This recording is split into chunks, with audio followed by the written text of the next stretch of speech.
Ma açımız to'g'rilama Şinjan bo'yicha eng yomon ayollarning biri. Aniq sacham deb qo'yamiz. Yana O'smagul shirkatining qo'rg'uvchisi har qanday mahsulotlarning ko'pinchini o'zi ishlab chiqargan bir yomon achimiz bor. Xo'sh, O'smagulningki kat faoliyatlar kelib qoldimi? Mushu Yagoni shu film qasangiz yurak bosqanligiga, Gwanjo qilganligiga, alt yo'liga baka qilib yurgan Yago. Qandaq turdi berimiz, hozir aniq tushuntirib siz aldirmaydirsizlar. Meni azdirayotganlar tutdingizmi? Ilki men davlat endi sizga qillar. O'smagulningki burundan tatib birni alsangiz bir tal sovg'at qilgan bir faoliyatlar bor. Bu da qiliblar bosh filmimiz yurak besib, bir raqamni yo'llab qo'yganligiga, undan keyin ma yengillik Yagoronlarni sovg'at qilibsiz. Burunqi sovg'atqidan sir. To'g'rimi? Burun bir tal malasa, hamma malning o'zining sovg'atligini Şinjan bo'yicha hamma xalq bilib ketgan. Shunga ash o'zining sovg'atligidan sirt yana bir taldan Yago qo'shib beramiz. Bu faoliyatimizning vaqti erta 2026-yil 2-oyning 15-kundan boshlab mushmal 1000 tal.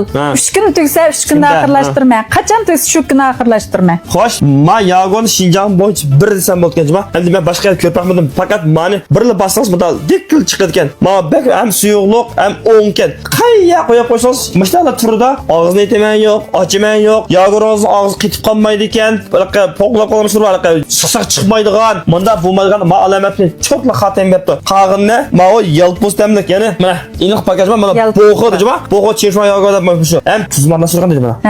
Dengiz tuzi deb. Dengiz tuzi ma o boshqa alay chiqdi. Ig'izga nayt yaxshi manfaat qilgan narsa u. Unda lapas ortiq yiqmayman. Mush film yurak bersiz, Gwanjo qilib bir raqam yo'llab kelganligiga mana mush mo'lma ortiq ketib beramiz. Mahsulot setib olgan do'stlarimizga. Bu ya'ni to'liq adresi. Bizning amaliy do'konimizning adresi Aqto'naya Piyodalar Sot ko'chasi Shimfoshavchining qarshi tarafi 18-o'zandan yan tarafga O'smagul mahsulotlarini maqsad etish o'rniga kelsanlar, bar munosabatlar o'tkazilgan bu shu sog'atliqlardan to'liq bahramlanaysizlar. Adresni aniq topirtirjima. Shimfoshavchining oldiga kelib, agar bu shinji tarafdan kelsangiz, o'ng qo'l tarafdan qachon o'tsangiz, mana O'smagul mahsulot do'konida bu yuz bor. Agar Keshik bozor tarafdan kelib qolsangiz, 18-o'zan bor. Yashaydan 15-20 metr o'tsangizdan o'ng qo'lingizda ko'rinib turdi. Undan qolsa Mishel ko'rashdoq.